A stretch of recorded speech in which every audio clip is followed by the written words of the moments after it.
हरियाणा का पहला नतीजा सामने आ गया है।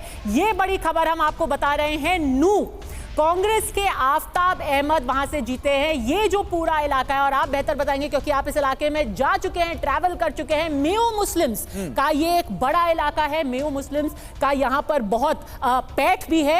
ये वो भी इलाका है जहां पर वीएचपी की यात्रा में हमला हुआ था। ये पूरा इलाका नू मेवात का, यहाँ पर 4 ऐसी सीटें हैं जो कि मुस्लिम बाहुल सीटें हैं, और इन चारों पे ही गौरव कांग्रेस आगे। नू की बात करें मेवात रीजन की, तो फिरोजपुर, झिरका, पुन्हाना और नू, ये 3 सीटें आती हैं और तीनों कांग्रेस के पास थी। और ये जताया जा रहा था, अंदेशा, ये उम्मीद जताई जा रही थी कि वहां पर यही जीतेंगी, कांग्रेस पार्टी के हाथ में आ सकती हैं सीटें। और नू का नतीजा बता रहा है, अच्छे खासे वोट से जीते हैं, बहुत अच्छी खासी विक्ट्री है उनकी, वन साइडेड वोट है कि 6 मुस्लिम बाहुल सीटें हैं हरियाणा में, 4 में कांग्रेस आगे है, और ये वही नू की 4 देखिए पुन्हाना का भी रिजल्ट आ गया, 2 में बीजेपी। मेवात में ही पड़ता है पुन्हाना, वहां भी कांग्रेस जीत गई। अब एक फिरोजपुर, झिरका, जहां से मामन खान चुनाव लड़ रहे हैं, और वो देखना होगा कि और मामन खान के खिलाफ तो केस किया था मनोहर लाल खट्टर की सरकार ने। वो मेरे ख्याल से जेल भी गए थे इसी वीएचपी यात्रा के ऊपर जो हमला हुआ था। मामन खान के ऊपर केस चल रहा था, दंगा भड़काने का आरोप का उनके ऊपर। उनको टिकट मिला और वो अब काफी बड़ी मतों से आगे चल रहे हैं। गौरव भाटिया भारतीय जनता पार्टी से हमारे साथ जुड़ गए हैं। कांग्रेस के भी प्रवक्ता इस वक्त हमारे साथ जुड़े हुए हैं। मिश्रा जी, सबसे पहले आपकी प्रतिक्रिया। कई सारे ऐसे इलाके हैं, अगर हम बात कर लें करनाल की, पलवल की, जो ओबीसी बाहुल इलाके हैं, सब में भारतीय जनता पार्टी आगे चल रही है।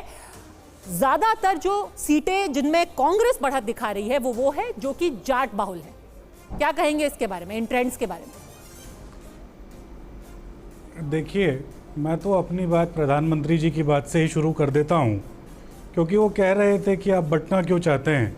तो बांटने वाली बात तो इस सवाल से ही हो रही है, जब 36 बिरादरियां चुनाव लड़ी हैं और सब लोगों ने एक साथ आकर चुनाव लड़ाया है। परिणाम जिस भी दिशा में जा रहा है, क्योंकि अब रुझान परिणामों में बदल रहे हैं, और हमारा अपना इंटरनल फीडबैक कह रहा है कि ये जो नंबर्स आपके सामने हैं, ये नंबर्स आपको बदलते हुए दिख जाएंगे। तो जब 36 बिरादरियाँ एक साथ आकर चुनाव लड़ती हैं तो चुनाव का रिजल्ट मोर और लेस इसी तरीके से होता है।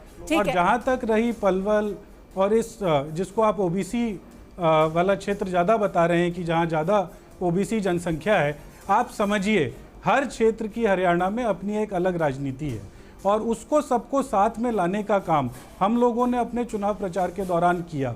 अब उसका रिजल्ट क्या निकलता है उसको देखते हैं, और शाम को हम लोगों को लगता है कि इस पर अच्छे से विश्लेषण कर पाएंगे। ठीक है, पलवल का एग्जांपल दे रहे हैं। पलवल में एक सीट पड़ती है होडल, इनके कांग्रेस के प्रदेश अध्यक्ष उदय भान वहां से पीछे चल रहे हैं। 4 बार चुनाव जीते हैं, और वो किससे पीछे चल रहे हैं? बीजेपी के फर्स्ट टाइमर से। बीजेपी ने जिसको टिकट दिया है वो पहली बार चुनाव लड़ रहे हैं, और उनसे उदय भान पीछे चल रहे हैं। तो पलवल में ये भी हो रहा है। लेकिन गौरव भाटिया हमारे साथ हैं।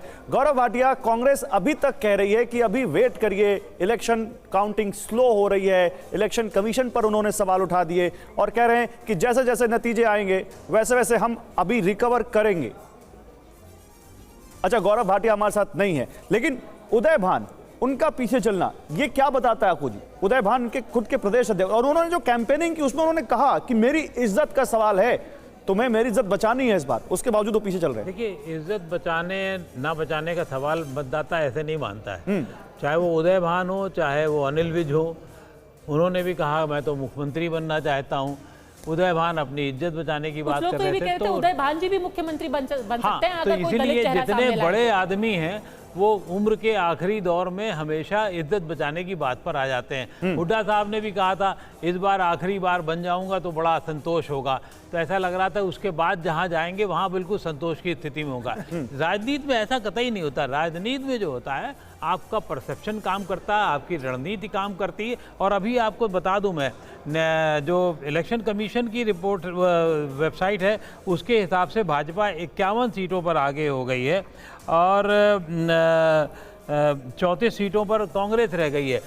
जहाँ तक बात एक और इम्पॉर्टेंट थी कि अभी आप लोग धर्मेंद्र प्रधान और खट्टर की बातचीत का कर रहे थे जिक्र। खट्टर साहब चाहे कुछ भी हो, विलन बन गए लास्ट में, क्योंकि एक वर्ग को लेकर के काफ़ी उनकी नाराज़गी थी उनसे, लेकिन वो विधायकों को मैनेज करने के लिए, चाहे वो 1 विधायक हो, 2 विधायक हो, जो भी निर्दलीय 1 या 2 होंगे उनको मैनेज करने की बात हुई होगी।